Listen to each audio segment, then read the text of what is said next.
साधन है उनमें सबसे श्रेष्ठ सुलभ साधन जो है वो है भगवान की कथा। क्योंकि ज्यों ज्यों हम भगवान के चरित्रों को सुनते हैं त्यों तो हमें भगवान के प्रति अनुराग उत्पन्न होता चला जाता है, प्रेम होता चला जाता है। और प्रेम ही भक्ति है, भक्ति ही प्रेम है, एक ही बात है। अच्छा, प्रेम का भी बंधन है और आसक्ति का भी बंधन है। आसक्ति भी बांधती है और प्रेम भी बांधता है। लेकिन प्रेम का बंधन बड़ा मधुर बंधन है, बड़ा आनंद का बंधन है, वो बंधन सुख देने वाला है। और आसक्ति का जो बंधन है वो कष्ट देने वाला है, परेशानी में डालने वाला है। तो संसार में हम लोग आसक्ति के बंधन में बंधे रहते हैं और कथा के माध्यम से आसक्ति के बंधन से छूट करके भगवत प्रेम के बंधन में बंध जाएं और उस परम ब्रह्म को अपने प्रेम बंधन में बांध लें,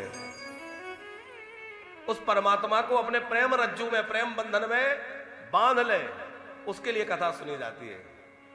कथा सुनते सुनते हमारा चित्त निर्मल हो जाए, उस निर्मल चित्त में गोविंद के प्रति प्रेम जाग जाए। क्योंकि जहां मलिनता होगी वहां वह प्रेम नहीं जागेगा। मलिनता का मतलब गंदगी। गंदगी क्या है? हमारे अंदर जो भोगों की लालसा है वही गंदगी है। जो धन की लालसा हो, चाहे भोगों की लालसा हो, चाहे काम क्रोध आदि विकार हो, यह गंदगी है। और ये गंदगी कैसे दूर हो? अच्छा, एक बात बतलाइए श्रीवास्तव जी, आपके शिवपुरी में प्रधानमंत्री जी के आने का कार्यक्रम निश्चित हो जाए कि अमुक तिथि को प्रधानमंत्री यहां आ रहे हैं, तो उनके आने के पहले ही गलियां सड़कें सफाई हो जाएगी कि नहीं? उनको नहीं करना पड़ेगा। ये तो नहीं है कि प्रधानमंत्री जी डलिया लेकर कूड़ा उठाएं, पर हां उनके आने का बस निश्चय हुआ कि ये है, यहां आने वाले हैं। और उनके आने का कार्यक्रम निश्चित होते ही वहां साफ सफाई सारी व्यवस्था हो गई, होर्डिंग लटक गए, स्वागत दरवाजे बन गए, चारों ओर बढ़िया सजावट हो गई। तो एक सामान्य व्यक्ति जो एक राष्ट्राध्यक्ष है, जननायक है, उनके आने से नगर साफ हो सकता है, तो अनंत कोटि परम ब्रह्म परमात्मा जो है, अनंत कोटि ब्रह्मांड नायक सर्वेश्वर भगवान जब हमारे हृदय में आने का निश्चय कर लेंगे तो क्या हृदय की गंदगी दूर नहीं हो जाएगी? हृदय की गंदगी अपने आप दूर हो जाएगी।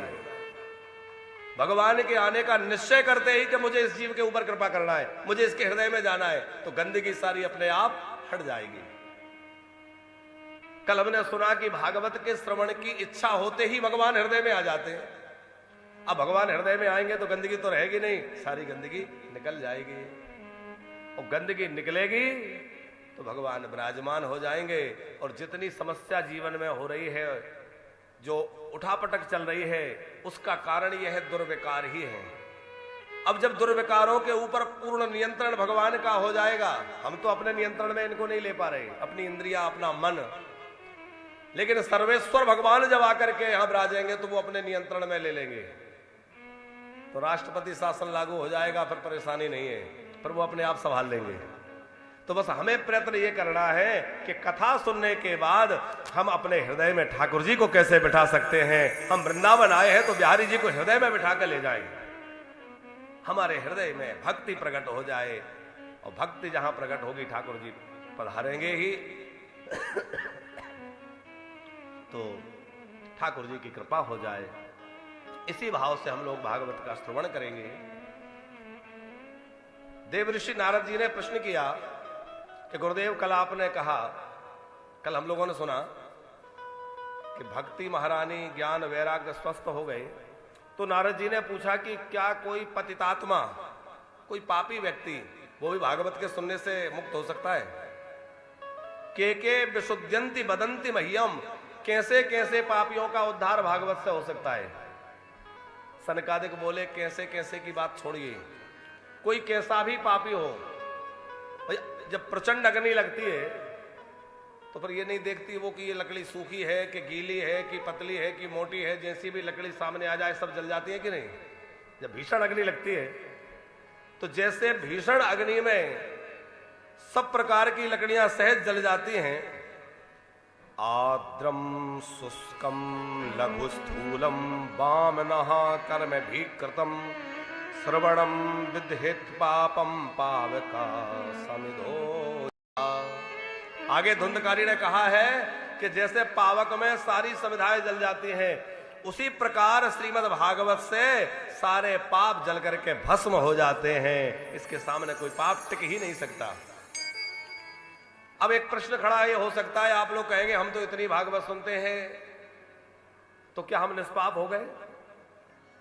या इतने लोग कथाएं सुन रहे हैं, अपने विषय में तो हो सकता है ये लगे भी कि हाँ हमने पाप किए ही कहाँ है? पर दूसरे के विषय में तो लगता है करे इसने बड़े पाप किए। तो क्या इन सब इतने लोग कथा सुन रहे हैं, सबके पाप मुक्त हो गए? नहीं हुए। पर क्यों नहीं हुए? क्योंकि उन्होंने साधन का आश्रय उस भाव से नहीं लिया। भाई हम किस लिए कर रहे हैं ये भी तो महत्वपूर्ण है। हम तो इसलिए कर रहे हैं कि हमारा बिजनेस बढ़िया चल जाए। हम तो इसलिए भागवत करा रहे हैं घर में संतान नहीं है, संतान हो जाए। हम तो इसलिए करा रहे हैं कि अमुक हमारा काम बन जाए। हम इसलिए भागवत कह रहे हैं कि आश्रम बन जाए।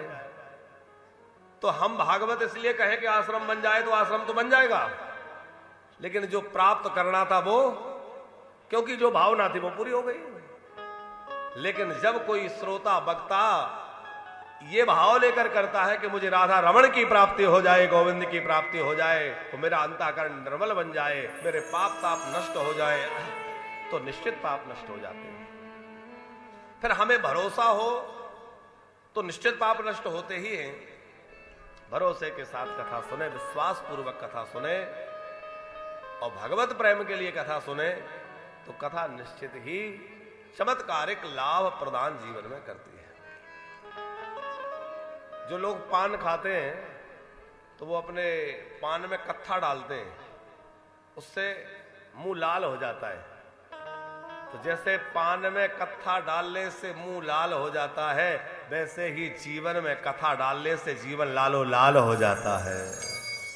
जीवन में लालिमा आ जाती है, जीवन रंगीन हो जाता है।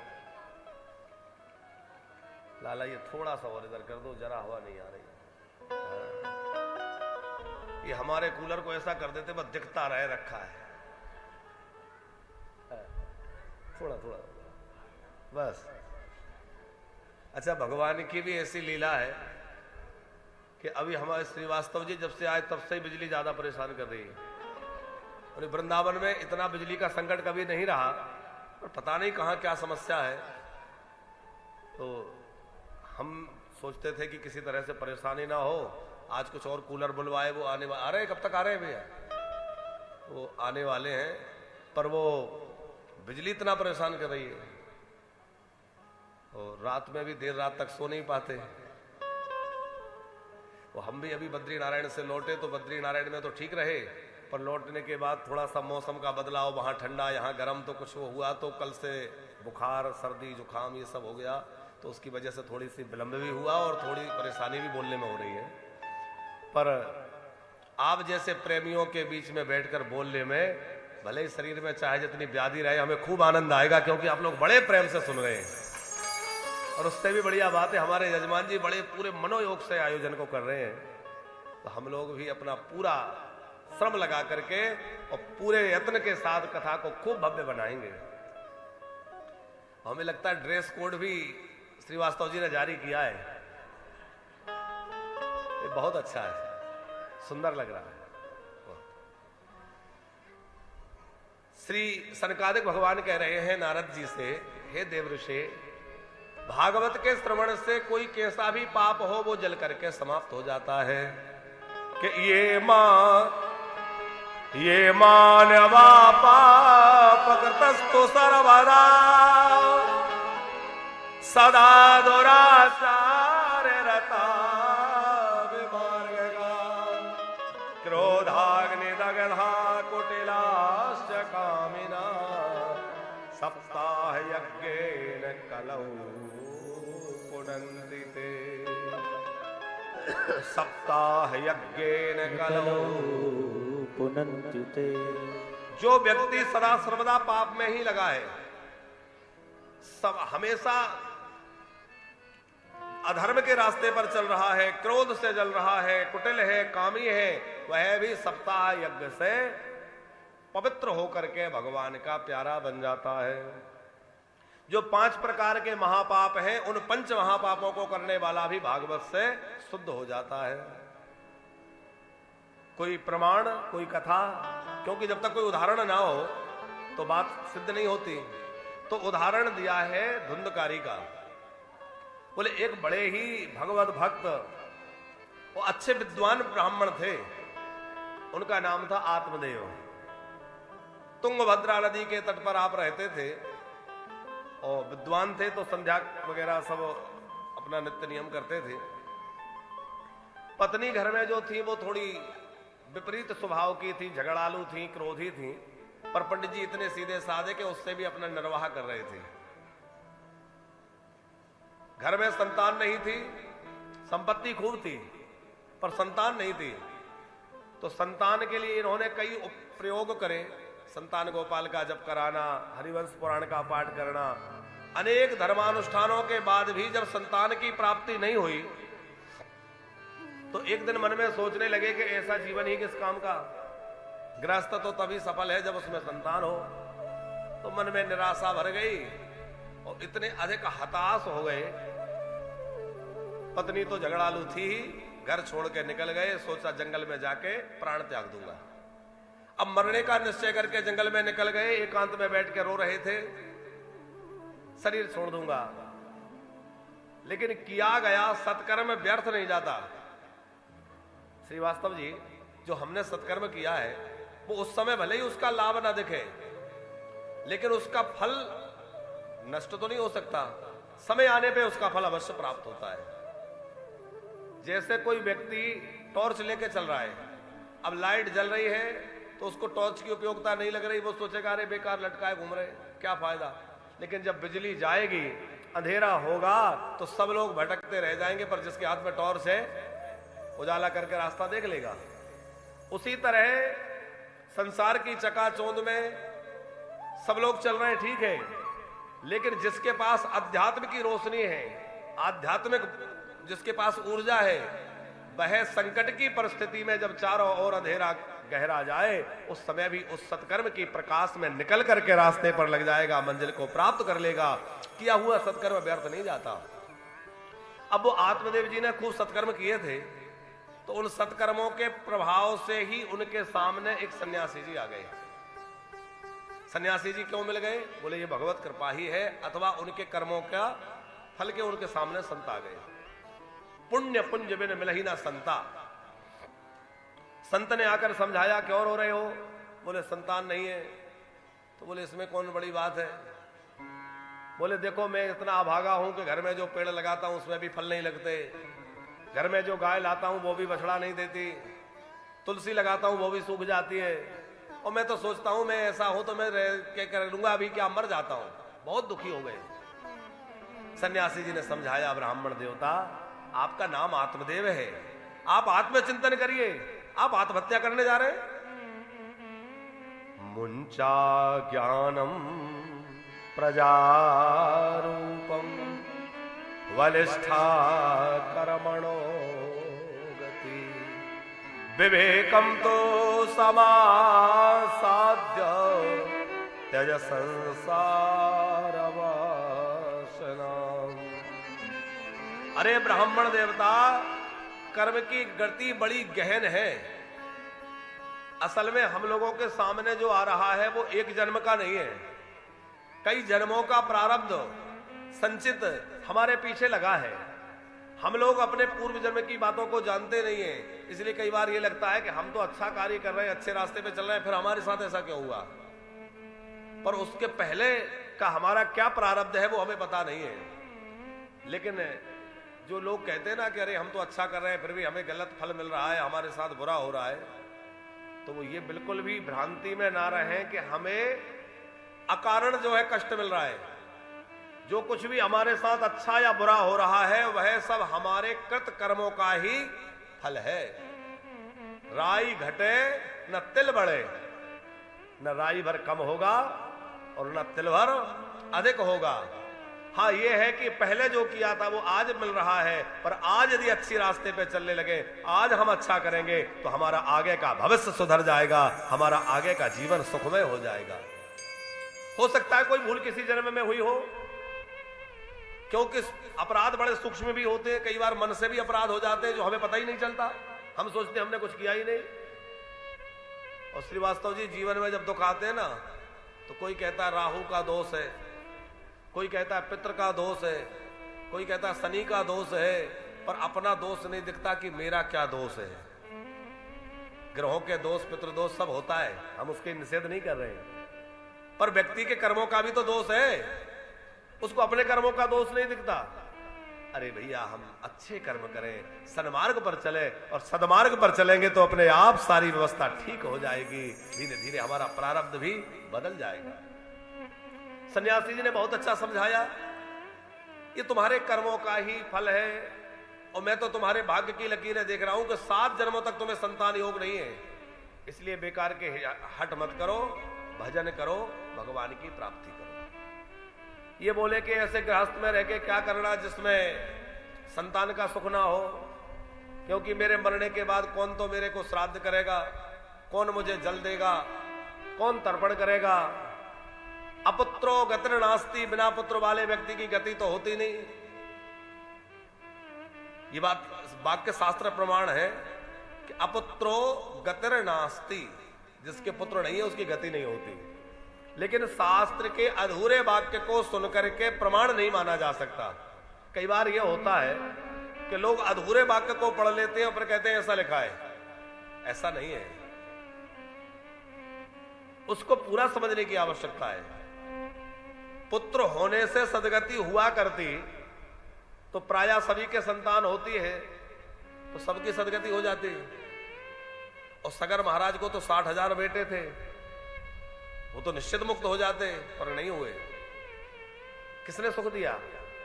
सन्यासी जी समझा रहे हैं, ब्राह्मण देवता पितामह भीष्म को एक भी बेटा नहीं था, फिर भी आज भी उनका तर्पण लोग करते हैं और उनको सदगति प्राप्त हुई, भगवान की कृपा प्राप्त हुई। तो पुत्र से सदगति नहीं, पुण्य से सदगति मिलती है। यदि सदगति चाहते हो तो सत्कर्म करो, सही रास्ते पे चलो और भगवान का भजन करो। तुम कहते हो पिंडदान, जानते हो पिंडदान क्या है? जो श्राद्ध में पिंडदान होता है वो तो अपनी जगह है ही, उसकी विधि है, लेकिन एक पिंड हमारा शरीर भी है, ये भी तो पिंड है। इस शरीर रूपी पिंड को ही परमात्मा को समर्पित कर देना सबसे बड़ा पिंडदान है। आपने ध्यान दिया होगा जब ब्राह्मण देवता पिंडदान कराते हैं तो उसके ऊपर तुलसी पत्र रखवाते हैं, और सब जानते हैं कि तुलसी जिस पर रख जाए वो भगवान को समर्पित हो जाता है। इसीलिए वैष्णव जन भी गले में तुलसी पहन के रखते हैं। सदगुरु क्या करते हैं? तुलसी धारण कराते हैं। क्यों? बोले तुलसी धारण करा दी तो अब बोले तू जो है अमनिया नहीं रहा, अब तू भगवान का बन गया। तुलसी धारण करते ही भगवान का प्रसाद बन गया। भगवान के हो गए। जिस चीज में तुलसी चढ़ गई वो भगवान की, और जिस शरीर ने तुलसी धारण कर ली, गुरुजी ने तुलसी बांध दी, वो भगवान का हो गया।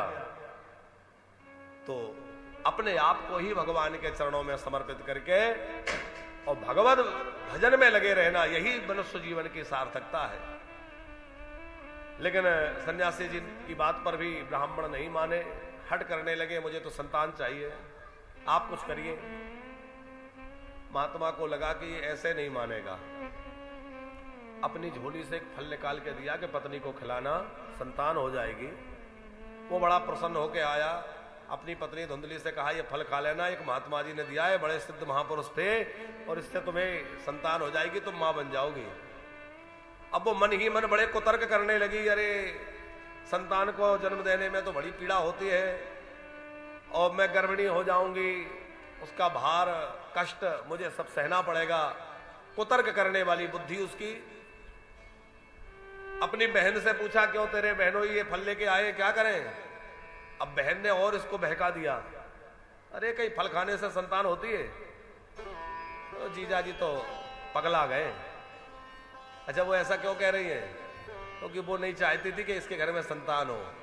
वो सोचती थी मेरे घर में खाने वाले तो बहुत है पर खाने को नहीं है, और इसके घर में खाने के लिए बहुत कुछ है पर खाने वाला नहीं है।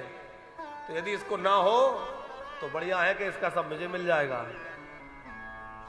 तो देखो, परामर्श किससे लेना, यह भी बहुत महत्वपूर्ण बात है। स्वार्थी व्यक्ति से परामर्श लोगे तो वो अपने स्वार्थ की बात साथ में जोड़ के कहेगा।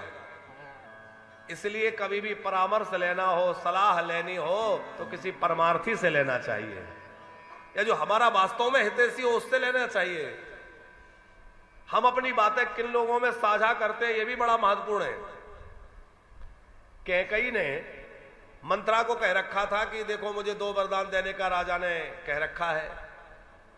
तो यदि वो कैकई को बात ना कही होती, कैकई जो है मंत्रा को ना कही होती, तो मंत्रा कैसे कहती कि वरदान मांग लो। पर उस दासी को वो बातें पता थी जो इनकी अंदर की बातें थी। तो हम अपनी बातें किन लोगों में साझा करते हैं, ये भी बहुत महत्वपूर्ण है, नहीं तो समय आने पर पछताना पड़ सकता है। अब बहन ने कहा कि अरे तू चक्कर में मत पड़, तुझे संतान की इच्छा है और तेरे पति को लगता है पुत्र हो जाए, तो देख मेरे घर में तो 9 पहले से है, अब मैं पर गर्भिणी हूं, अब की बार जो बेटा बेटी होगा वो तेरा। अब मेरे में और तेरे में क्या अंतर है, बहन ही तो है। बोले हाँ बात तो ठीक ही है। फल का क्या करे, बोले गाय को खिला दे। फल गाय को खिला दिया और स्वयं जो है झूठ बोल करके क्या कह दिया, बोले मैंने फल खा लिया। कथा आप लोगों ने सब सुन रखी है। वो ऐसा नाटक करने लगी कि मैं गर्भिणी हूं महाराज, मुझे फल खाने से लाभ हो गया। आत्मदेव जी बड़े भोले हैं, उन्होंने उस बात पर उतना ध्यान नहीं दिया। और वो जहां तहां बैठ के यही चर्चा करते, भैया अब हमारे आंगन में भी किलकारी गूंजेगी, अब हम भी पिता बनने वाले, हमारे घर भी संतान होने वाली। उनको तो बड़ी प्रसन्नता थी। समय आने पर बहन के यहां बेटा हुआ, उस बेटे को ये यहां ले आई और आत्मदेव जी कहीं भ्रमण में यज्ञ आदि में गए होंगे, वहां उन्हें सूचना मिली कि आपके यहां संतान हुई है। प्रसन्न हो गए, खूब उत्सव मनाया। अब नामकरण का अवसर आया तो जैसे ही नामकरण करने लगे तो धुंधली बोली, सुनो जी, कष्ट मैंने उठाए, नाम तुम रखोगे? अरे देवी तुम रख दो। अच्छा, बड़े बड़े विद्वान आए थे और विद्वान सोच रहे थे बेटे पिताजी का नाम जो है आत्मदेव है, तो बेटे का नाम ज्ञानदेव रखें, ब्रह्मदेव रखें, ऐसे कुछ रखना चाहिए। वो बोली नहीं नहीं, मेरा नाम धुंधली है तो बेटे का नाम धुंधकारी होगा।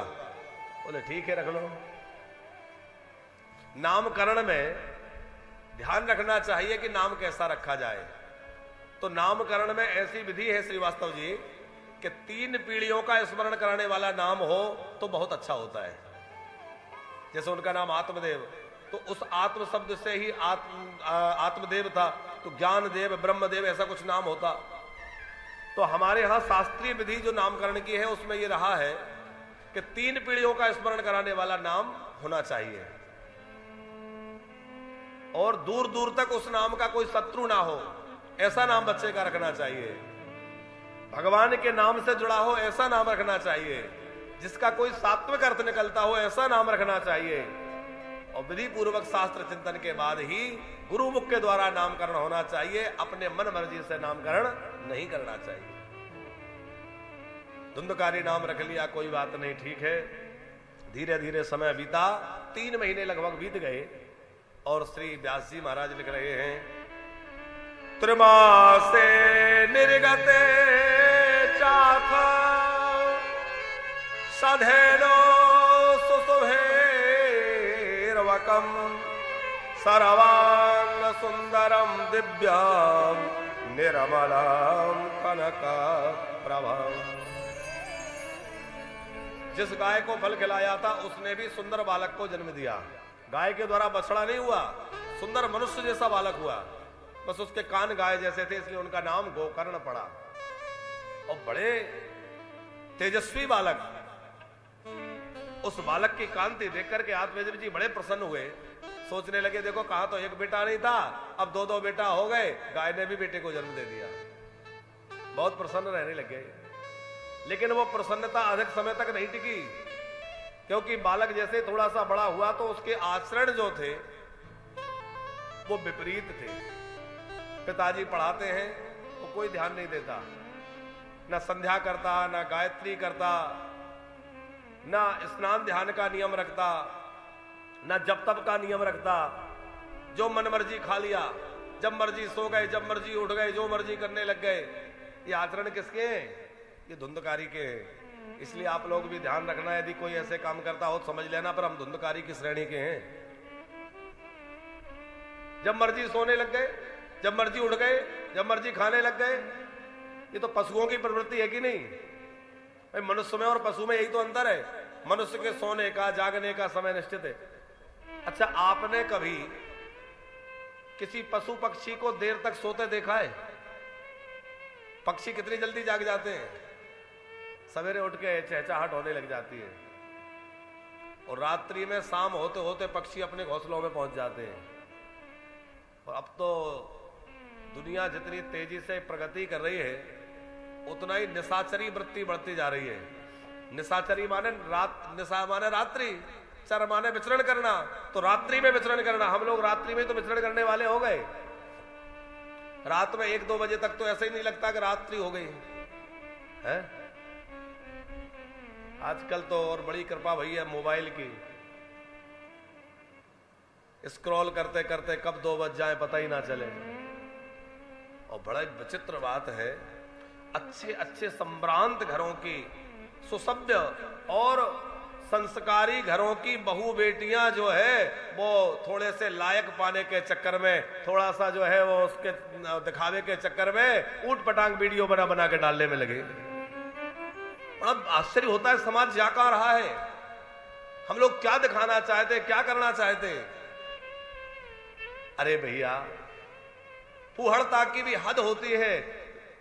झूठे बेकार के कमेंट्स पाने के लिए, लोगों के झूठे जो है लाइक देखने के लिए हम लोग कुछ भी डाल रहे हैं, चाहे जैसा हो।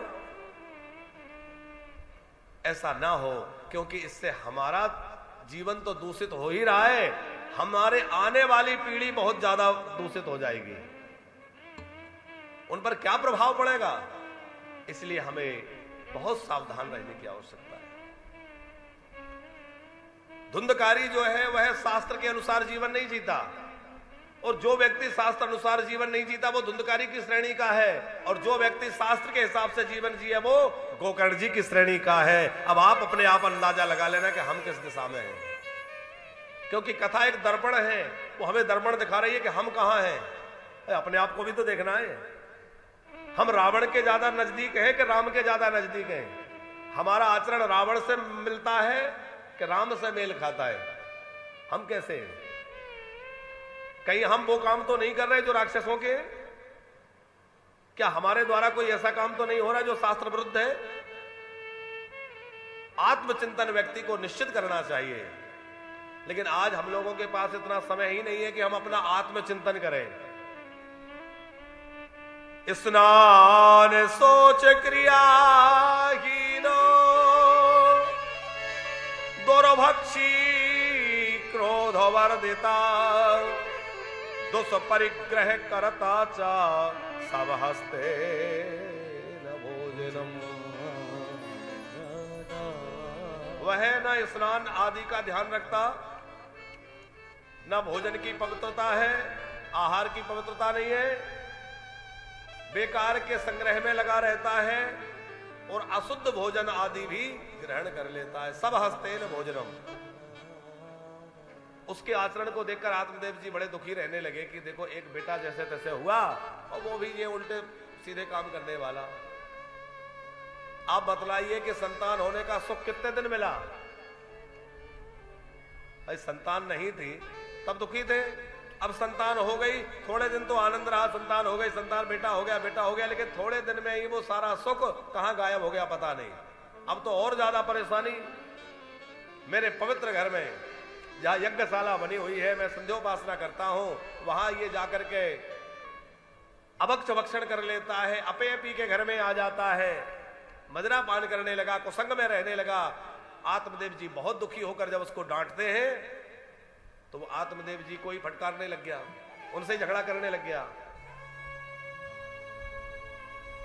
श्रीवास्तव साहब, आज से 50-60 वर्ष पहले समय था कि घर में जो घर के बड़े हैं उनका अनुशासन चलता था। उन्होंने जो कह दिया वो पूरे परिवार के लिए एक आदेश है, छोटे बड़े सबके लिए। उन्होंने जो कह दिया वो सब लोग पालन करेंगे। शायद कुछ जो बुजुर्ग लोग हैं उस समय के, उन्हें याद होगा कि उस समय की स्थिति क्या थी। फिर कुछ समय बाद दौर बदला और कोई 30-40 वर्ष पहले एक दौर आया कि बड़े घर के जो कहें उस पर विचार विमर्श किया जाए कि करें कि ना करें, ठीक है कि नहीं है। वहां तक भी ठीक था, विचार कर लो। पहले आज्ञा थी, आदेशात्मक था, फिर विमर्शात्मक हो गया। और अब तो जो है कुछ कहे तो उसके लिए 4 बात सुनाने के लिए पहले ही तैयार बैठे। ऐसा क्यों? आपको क्या पता? आप कहां जानते हैं? बड़ों की सुनने वाला है कौन? और जहां बड़ों की बात का आदर नहीं होता भैया, वहां राम राज्य नहीं हो सकता, वहां रावण राज्य ही हो सकता है। जहां बड़ों का आदर होता है वही राम राज्य हो सकता है, जहां बड़ों का निरादर होता है वहां तो रावण राज्य है। धुंधकारी को जब आत्मदेव जी समझाते तो झगड़ा करने लग जाता, अपशब्द बोलने लग जाता। दुखी होकर एक दिन अकेले में बैठ के रो रहे थे। गौकर्ण जी ने समझाया, पिताजी क्या हो गया? रो रो करके सारी बात कही। बेटा क्या बताऊं, तेरा ये भाई बहुत दुष्ट है। गौकर्ण जी ने समझाया, पिताजी देखो आपके दुख का कारण धुंधकारी नहीं है, क्योंकि आप तो तब भी दुखी थे जब ये नहीं था। यदि ये दुख का कारण होता तो तब दुखी क्यों होते? तब तो आनंद में होते। तो आपके दुख का जो मूल कारण है वह धुंधकारी नहीं है, आपकी आसक्ति है। अभी हमने कहा था आसक्ति बांधती है। असारा खलु संसारो दुखिरो विमोह का सुतः कस्य धनम कस्य स्नेहवान ज्वलते। संसार असार है, दुख रूप है। न किसी का बेटा है, न किसी की बेटी है, न किसी का पति, न किसी की पत्नी। ये बहुत ऊंची बात गौकर्ण जी कर रहे हैं। वो कह रहे हैं पिताश्री ये संसार हमें व्यवहार के लिए मिला है, सबसे अच्छा व्यवहार करें। संसार में समता और ईश्वर में ममता। ममता माने मेरा, तो मेरा कौन है?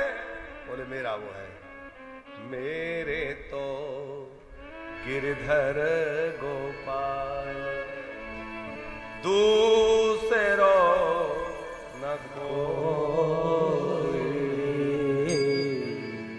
जाके सिर मोर मुकुट मेरा पति सो, मेरे तो गिरधर गोपाल। मेरे तो केवल और केवल गिरधर गोपाल है, ये संसार मेरा नहीं है। पर हां संसार हमें मिला है तो इससे सद्व्यवहार करें, सबके प्रति समानता रखें, सबसे अच्छा व्यवहार रखें, लेकिन इसमें फंसे नहीं। गौकर्ण जी कहते हैं पिताजी आपके दुख का, आपके रोने का कारण आपका बेटा नहीं है, आपकी आसक्ति है। आप इसको दूर करिए।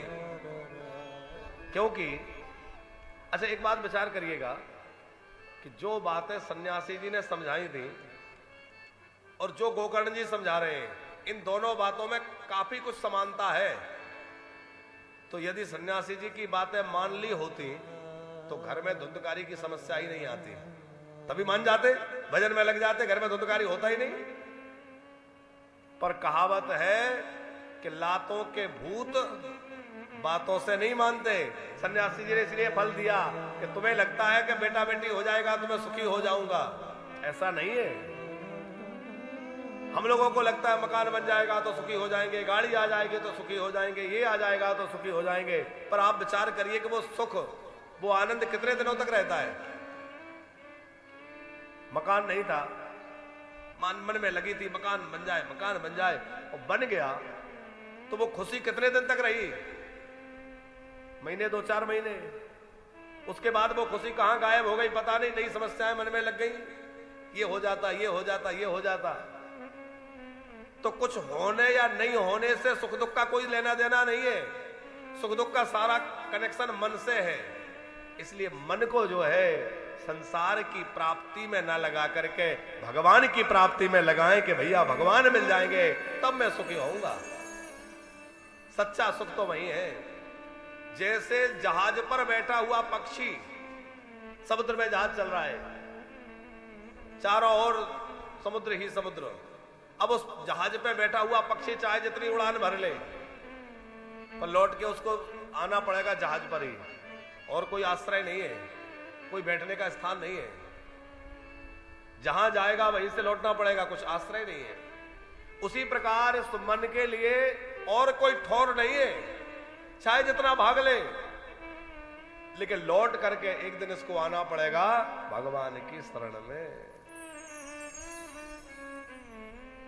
एक विशाल नदी में मरा हुआ हाथी बहता हुआ जा रहा था। बहुत ध्यान से सुनिएगा। एक बड़ी नदी में तेज प्रवाह में मरा हुआ हाथी बहता हुआ जा रहा था।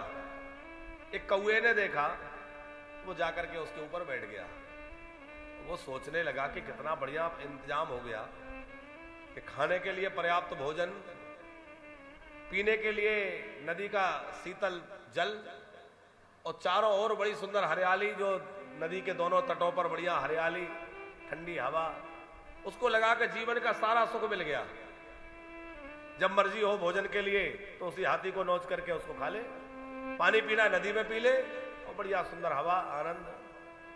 अब वो हाथी बहते बहते बहते बहते समुद्र में पहुंच गया और लहरों के द्वारा समुद्र की गहराइयों में चला गया। अब वो कौआ सोचने लगा, अब क्या करूं, क्योंकि उसका मांस भी सड़ चुका था, जल जंतु नोच चुके थे। अब खाने के लिए भी कुछ नहीं रहा, पीने के लिए पानी भी नहीं रहा, क्योंकि वहां समुद्र का खारा पानी पीने नहीं जा सकता। ना तो पानी पीने के लिए बचा, ना खाने के लिए बचा, और ना आगे आसपास कुछ बचा। अब वो उड़ते उड़ते उड़ते थक गया, जहां तहां भटकता रहा। आखिर में कहीं गिरा और किसी जल जंतु ने उसको अपने आहार बना के उसको खा लिया। ये कहानी किसकी है? ये कहानी आप और हमारी है, किसी और की नहीं है। हम लोग इतने में ही सुख समझते हैं, बढ़िया खाने को मिल गया, बढ़िया रहने को मिल गया, और हम सोचते हैं आनंद आ गया। फिर ऐसे स्थान पर बैठे हैं कि जहां से बैठते बैठे बैठे हम दुख के ऐसे सागर में पहुंच जाएंगे कि जहां पर कोई रास्ता नहीं मिलेगा, और फिर काल के गाल में समा जाएंगे।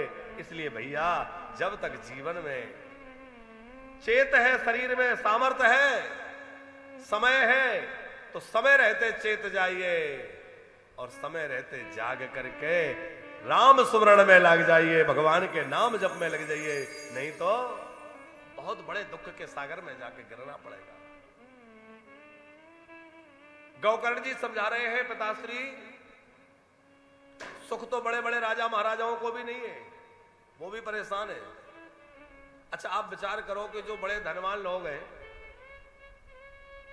आजकल, जिनको धनवान माना जाता है, अंबानी, अडानी, तो आपको क्या लगता है ये लोग सुखी होंगे? हो सकता है हमें बाहर से भले ही दिखता हो कि इतने करोड़ का बंगला है, इतने करोड़ की गाड़ी है, इतने करोड़ का वो है, लेकिन आप कभी ऐसा समय किसी को मिल जाए तो पास बैठकर पूछा जाए कि कितने मौज में है, तो वो कहेंगे भैया क्या मौज में है, 4 घंटे की नींद भी नहीं होती, बड़ी चिंता है, रात दिन भागे जा रहे हैं, मरे जा रहे हैं। हम लोग तो कम से कम चैन से 7-8 घंटे सो तो लेते हैं। श्रीवास्तव जी, आश्रम का और ये सब कार्य नहीं था, हम खूब आराम से 8 घंटे सोते थे। अब ये सब व्यवस्था जमा ली, बढ़ा ली, ये कर ले, ये बना ले, ये कर ले, तो अब 6 घंटे की नींद भी मुश्किल हो गई। और जैसे जैसे बढ़ता जाएगा तो उतनी परेशानी भी बढ़ती जाएगी।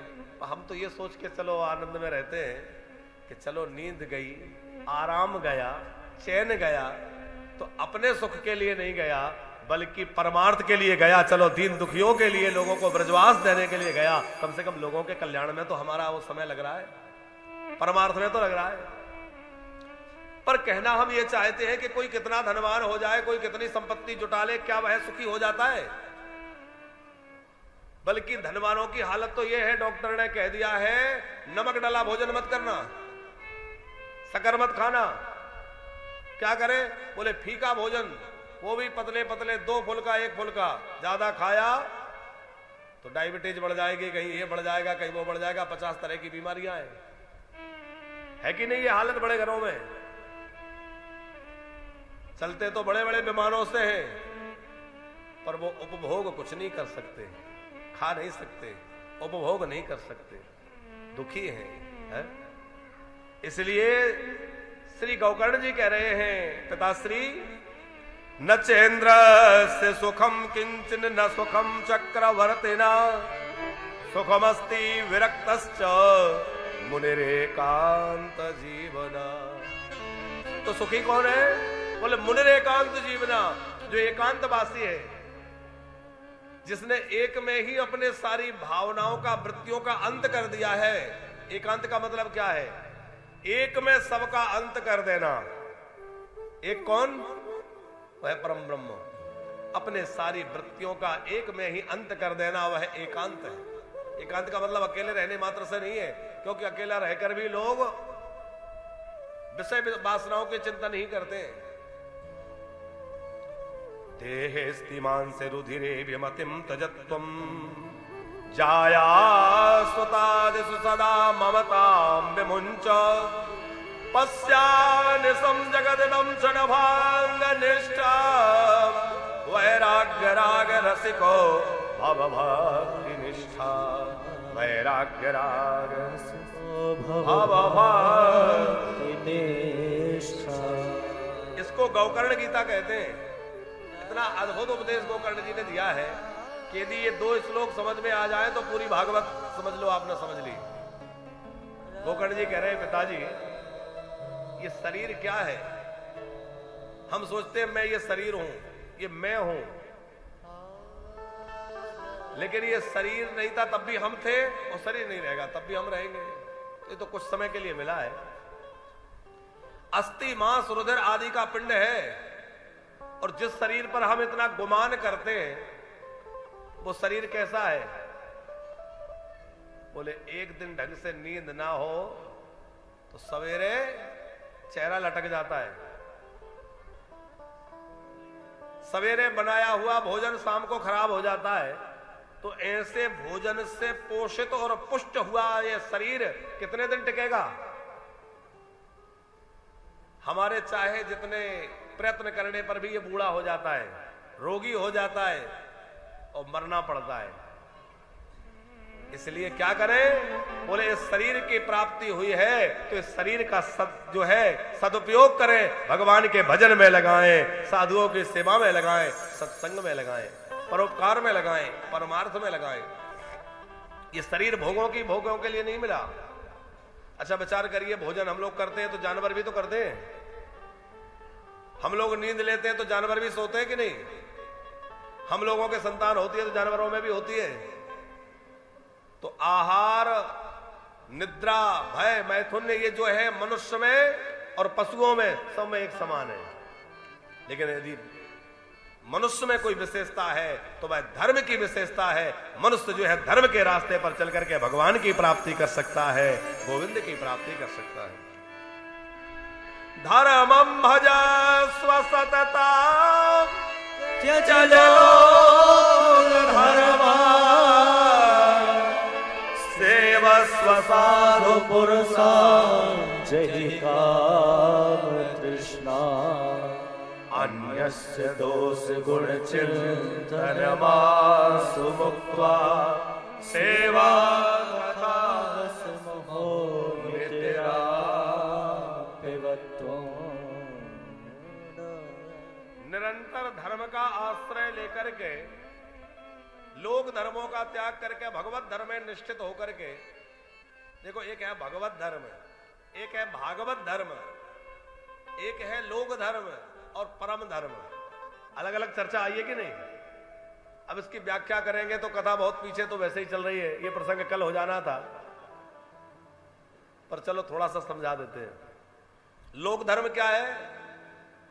बोले निष्ठा पूर्वक अपने कर्तव्य का पालन करना, न्याय पूर्वक धन कमाना, अपने परिवार का पालन पोषण करना, सबसे सद्व्यवहार करना, सत्य सदाचार का पालन करना, ये लोक धर्म है।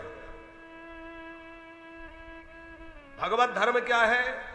बोले भगवान के बन करके और अपनी समस्त क्रियाएं भगवान के लिए करना, ये भगवत धर्म है। और भागवत धर्म क्या है?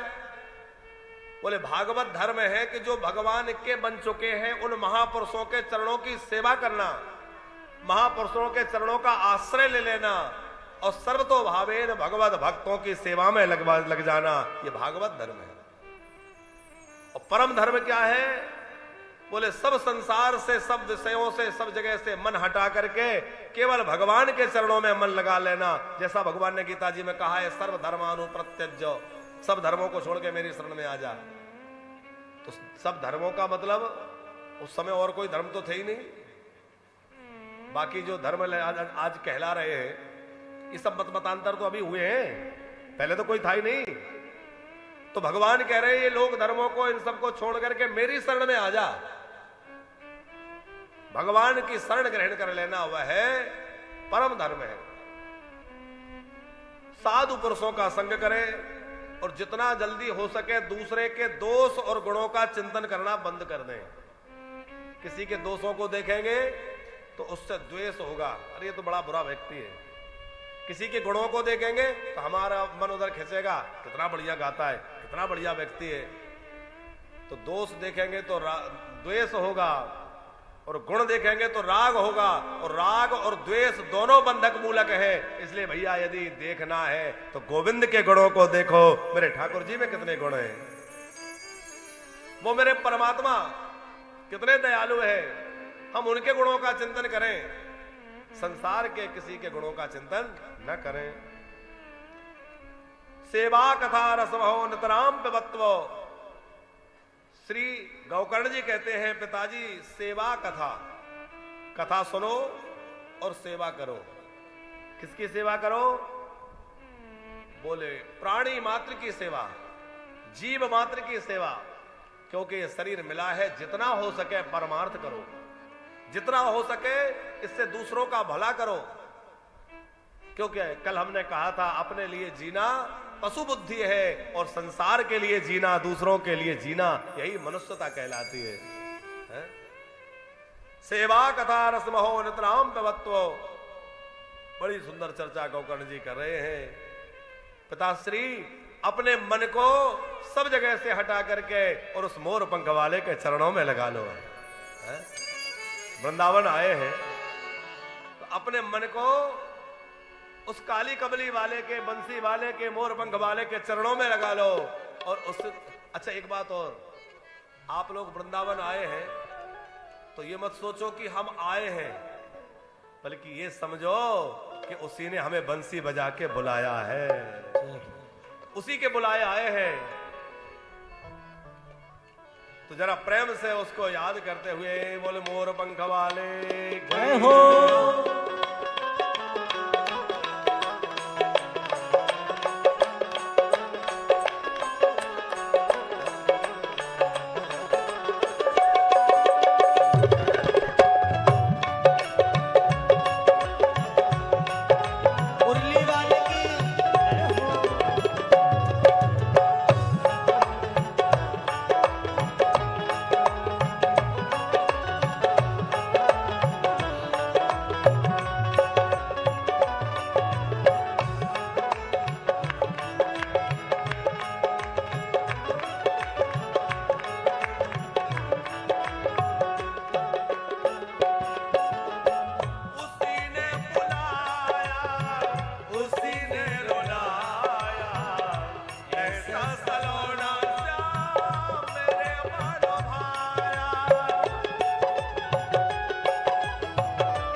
रहेगा मेरे संग में।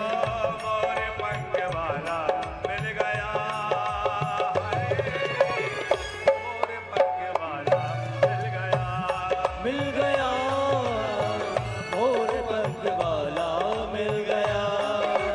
हाय हाय हाय हाय मोरे पंख वाला मिल गया।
चुराया मेरा सैन चला के।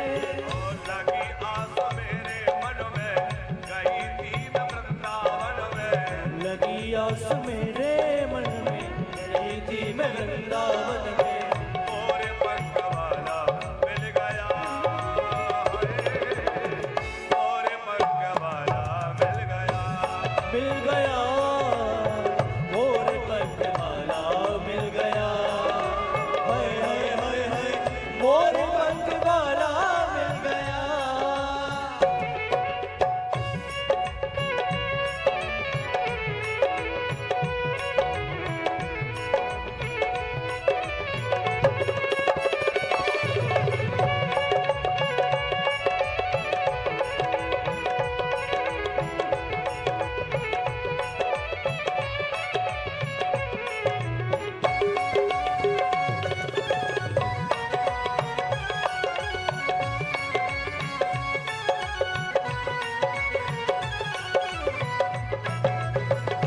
हरि बोल,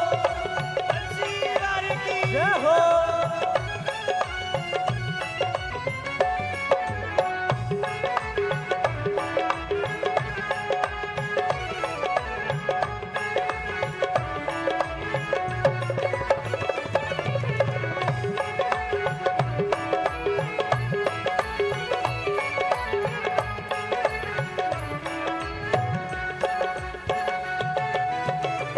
बाके बिहारी मेरे हृदय में बसाओ, तेरे बेड़ा श्याम सुंदर का चैन पाओ। जय हो बाके बिहारी मेरे हृदय में बसाओ, तेरे बेड़ा श्याम सुंदर का चैन पाओ। ओ बाके बिहारी मेरे हृदय में बसाओ, तेरे बिना श्याम सुंदर कहाँ चैन पाओ। लगाने लगी तन मन में, ढूंढे रही निधि वन में। लगने लगी दामन में, ढूंढे रही निधि वन में। मुझे गौवाला मिल गया, मोरे पंख वाला मिल गया, मिल गया मोरे पंख वाला मिल गया। हाय हाय हाय हाय मुझे मुरली वाला मिल गया।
मोर पंख